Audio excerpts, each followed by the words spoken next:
الله الرحمن الرحيم. معاكم مطبخ منا للإفادة والاستفادة. النهارده هنعمل الطعمية المصرية، وهي بتبقى مكونة من فول مدشوش بنقعه من بالليل من 12 ل 18 ساعة، ونكون غاسلينه كويس وشاطفينه.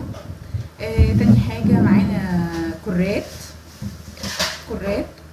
وبقدونس وكزبرة خضراء. معانا بصلة متوسطة مفرومة، 10 فصوص ثوم، معلقة كبيرة كمون، معلقة صغيرة كزبرة ناشفة، معلقة صغيرة بيكربوناتو، معلقة صغيرة ملح. تمام. نيجي على الكبة. تمام.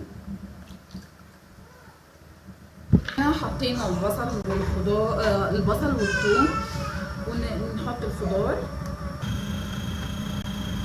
تبقى جاهزة عندي العجينة، هنحطها في طبق. العجينة عندنا جاهزة ما شاء الله، كويسة ومش محتاجة أي حاجة.